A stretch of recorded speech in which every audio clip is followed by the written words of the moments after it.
What's up, y'all? Welcome back, Pitchside with Parker, to a special edition. A European Super League has been formed, consisting of 12 teams, the Big Six from England, the Big Three in Spain, along with Juventus, Inter, and AC Milan from Italy. I got a lot of thoughts.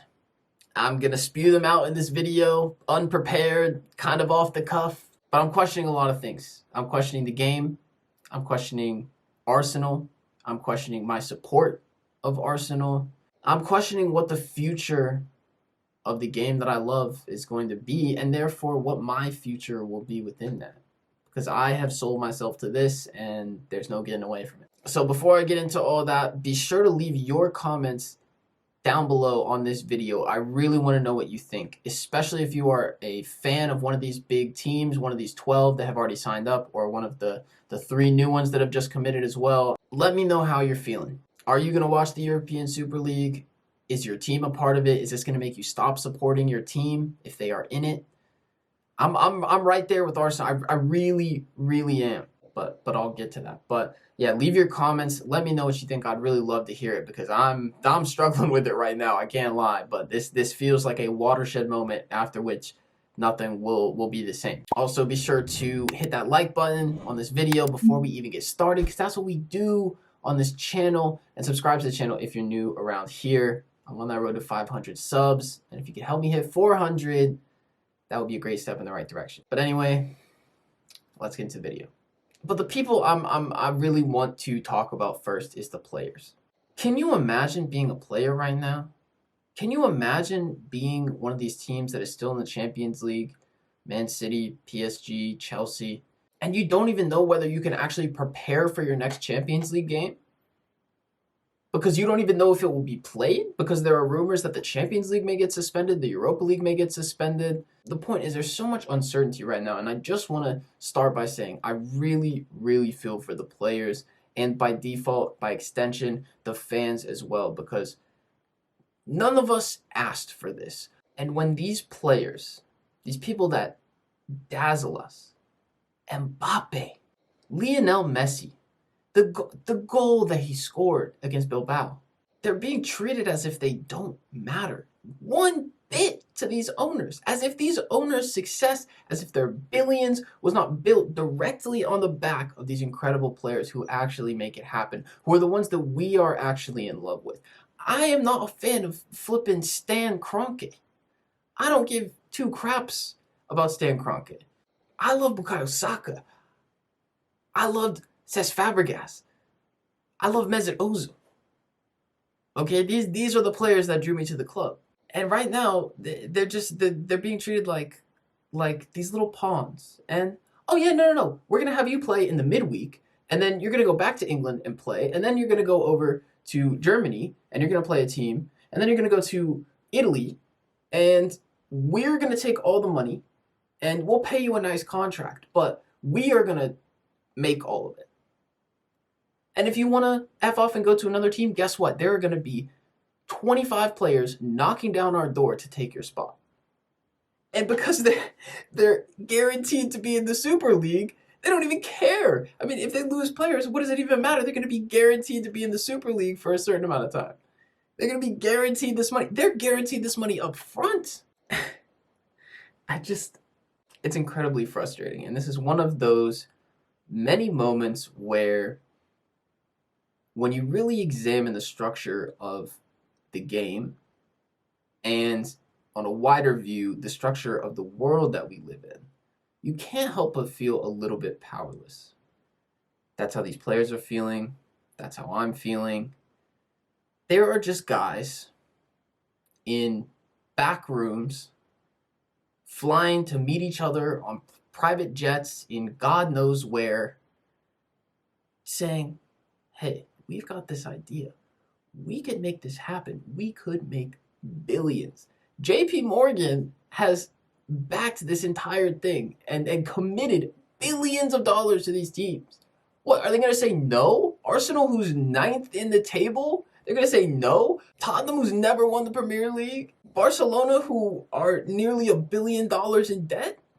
They're going to say no? Of course they're going to say yes to this proposal. It's just about money. And we have no control over this because ultimately, as much as we want to get mad about it, as much as I can make a video about it, as much as we could say, I'm going to stop supporting my team, I'm going to do this and this and this and this, these people are making the decisions. And even as much as UEFA and FIFA and whole national governments right now are coming out against this and saying, oh, we condemn it. We won't let you play in our leagues. Guess what? They don't care because they have the money and they can make this happen themselves. We're talking about Florentino Perez, who's been plotting this for years. We're talking about Kroenke with the wealth of Walmart behind him. Billions. We're talking about the Henrys. We're talking about the Glazers. The money isn't stopping. It's going to keep flowing, and they have what it takes. Plus, you throw in JP Morgan backing this whole thing. They have what it takes to make this happen. It doesn't matter what we say, what we want. I hate to break it to you. I'm as mad as anybody else, but it's going to happen because the bottom line, it's about the dollars. It's about the euros, it's about the pounds, whatever currency these guys are operating in. They've got it all, and it's overflowing their bank accounts in amounts that we could only imagine, you or I. Like, these guys are operating just in their own universe, and there's nothing that we can do about it. And so I'm at this place as an Arsenal fan where I completely stand against everything that is happening right now. I hate that we are involved in this. First of all, I don't really think we deserve to be in the Super League, if I'm being completely honest. I should really stop saying we about this club, because this is not a unified group, okay? They don't care about me half as much as I care about them, unfortunately. We. But at the same time, what else do I know? Like, I would be betraying everything I think I know about myself as a person, as a fan, my morals, to pick another team at this point. I don't know that I could give myself to somebody else the way that I've given myself to Arsenal. And it's been a slow and steady thing. I fully admit I have not been through thick and thin with Arsenal. I haven't supported them since the time I was born. I wasn't watching this regularly until, I don't know, 2014 or so. It's recent, because I also haven't seen the success with Arsenal. I've really gone through it with them, and I've been loyal, okay? Girls, find yourself an Arsenal fan, because they will be more loyal to you than anybody else, the amount that we go through. And it's very hard for me to just drop that loyalty, but at the same time, what am I really looking forward to? What am I really expressing about myself? What am I committing to by saying, you know what? European Super League, let's go. I'm a fan. Yeah, Arsenal. These Super League teams, they went into it knowing that we're going to be there, that we're eating out of their hands, that nothing can stop them from making us watch, because they've gone through it in the pandemic. These teams have lost massive amounts of money. Their real fans, their real community, the people who actually built them up to become what they were, have not been there the entire season, and they've operated without it. Yes, some teams are in some debt. Yes, it's been tough. Arsenal make all these layoffs and whatnot, but they still got the bread coming in from these broadcasting companies, and that's all they need. And I promise you this. They've got a broadcast rights deal ready to go. They've already signed the paperwork that if they make this happen, somebody is paying them. They would not have started this if they didn't know for sure that they could get these games on TV, because that's how these teams make all their money. My guess is it's somebody completely new. I don't really think it's Sky. beIN have gone through all their drama this season with Ligue 1 and those rights. Has to be a ridiculous amount of money to actually support these teams and what their goals are for this league, which is to make money. My guess is it's Amazon. I really think so. Amazon kind of have dabbled a little bit in the sports streaming world. They dabbled a little bit in soccer. I think it was either pre-pandemic. Haven't seen them as much recently. But have you noticed that they never really made any big splashes? And there's no company in the world right now that has more money than Amazon. And look, if this is about moneymakers making money, Amazon's definitely going to be first in line. Jeff Bezos wants a cut of that as well. They would not do this without the rights deals because they know people are going to watch. They know they're going to make that money. However, what they're failing to realize is that the beauty of the Champions League, the beauty of the World Cup, really, is that these things don't regularly happen. You don't always play the same teams. You don't always even make the competition. Ask the USA didn't qualify for the World Cup. Ask Arsenal, who've been out of the Champions League for the past 5 seasons, and trust me, we would love nothing more than to be there. And I guess now technically we kind of are. But that's what made it special. It was exclusive. There was a time back in the days when it was the UEFA Cup. It wasn't even the Champions League as we know it. It wasn't Heineken. It wasn't all of these things. You couldn't stream it on 18 devices. That this was the only time you would see the best team in England maybe play the best team in Portugal. Man United, Benfica. But because we've become so oversaturated, and now that they want to make this a season-long competition, they want to make this the same thing every year and this be the main thing, it's going to lose that glory. It's going to lose that spectacle. It's going to lose so much from what we love about the Champions League, the best of the best playing against the best. Well, right now it's more going to be the richest of the rich playing each other, and it's really not going to have that much to do with merit. Yes, theoretically there are some promotion and relegation spots, but at least for the teams that are starting it, they're going to be there whether they deserve it or not. And I got to be honest, as much as I love that PSG Bayern game in the quarterfinals this year, if I had to watch that, and then the next week I had to watch PSG play City and Bayern play United, and then what do you know, a few weeks later, all of a sudden they're playing each other again,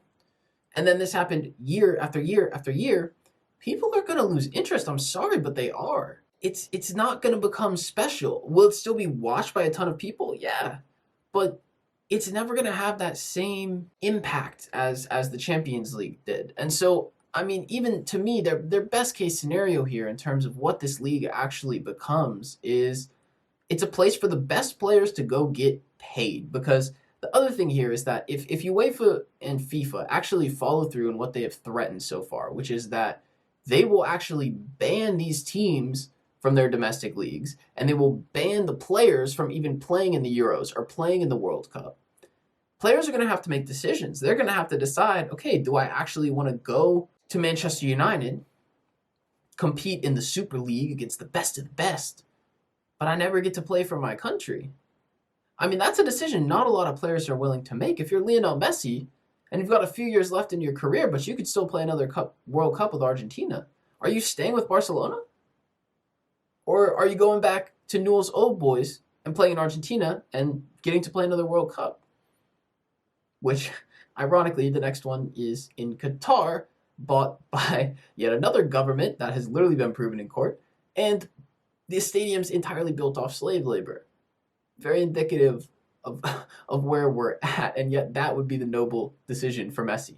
But that would require him turning his back on the club that made him. His entire life he's spent in Barcelona. He is Barcelona. Barcelona is Messi at this point. And they'd force him to make that decision. And so these teams in this league would have to be paying players astronomical amounts of money to actually get them to make that decision and stay. And so it's just going to become a place where, again, the rich are richer, the players are getting pampered, and it's very insulated. It's very fake. It's plastic. But at the end of the day, no matter how bad of a league or an idea or a product or how much worse it is than the current version of the Champions League, the bottom line is that people are going to watch this. They're going to succeed. They've got the money. They've got the backing to do it. And no amount of fan protests, no amount of threats from UEFA are going to be able to change anything about it, because let me break something to you.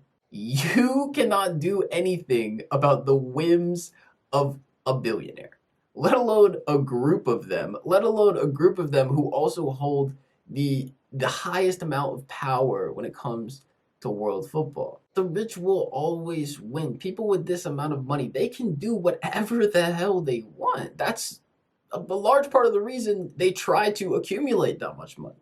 because it comes with unlimited power. And right now, they are flexing it. They're showing you, they are exposing to everybody that nothing matters but that paper at the end of the day. These teams, these owners, they have all the leverage, and I'm absolutely sick to my stomach that Arsenal are a part of it.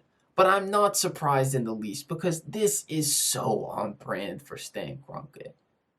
Absolute pig that man is. And I wish that when I was 11 years old, or I don't even know, 9 years old, whatever it was that I first found out about Arsenal, I didn't know crap about Stan Kroenke. I didn't know who that guy was. He had just recently bought Arsenal at that time. I didn't know about this guy. I didn't understand all of this. I just liked the game. I liked the team. I liked the players. It looked cool. Nice colors. Cool badge. Gunners. And here we are, because this is what they want to do. They want to make more money. And now we are going to be force-fed this European Super League on Amazon Prime, Wednesday nights. Get your popcorn ready. And guess what? I don't know that I have it in me to give it up. I mean, be honest with yourself. Were you not going to watch the World Cup in Qatar in 2022? I know a lot of you are going to say, yeah, no, I was going to make a stand. And when 2022 rolls around, TV on. Because I'm one of those people, I fully admit it, I'm a hypocrite. I can be as mad as possible about this, and I'm still going to want to watch those games. I'm still going to want to watch Arsenal probably get slapped by every team except Tottenham. I really, oh God, losing to Tottenham in the European Super. If Tottenham win no. I really hate it. I really, really genuinely hate it. I hate these people. But the bottom line is we can't beat them. As sad as it is, we can't beat them. And this is where we are. And I got a great piece of advice once, which is that the world is always going to change. And you have two options. You can either decry the change, or you can change with it. And so at this point, I don't know whether that means I may start rooting for a new club. I don't think that love for Arsenal is really going to go away, but I got to be honest. I wouldn't feel good about giving them my money for jerseys or scarves or gear of any sort. Like, I'll buy some local team stuff. I'll buy some women's team stuff. Not for Arsenal, because that money will go right back into Kroenke's pocket as well. But, support your local team. I mean, that's one thing you can do. You can not watch these games if you want. I'm sure that does send a statement. But soccer is just not going to look the same after this. There's no way that it can. It definitely won't. And I don't know exactly what it's going to be. I'm recording this very much in immediate reaction to learning about all of this. And I'm sure that there will be much more news by the time you even see this. But I had to make a video on it. And, we'll just have to see where it goes from here. But I am mourning as a soccer fan and as a fan of one of these teams that has absolutely decided to sell themselves to nothing that I believe in. So that's going to be all for this video. If you did enjoy it, if you did agree with anything I said, if you did learn something, whatever the case may be, if you were just entertained, be sure to hit that like button, subscribe to the channel if you're new around here, of course. Drop lots of Arsenal content, women's soccer content, lots of other stuff. And I will be back with a bunch more regular videos coming throughout the week. So with that being said, I will catch you on the next one. Peace.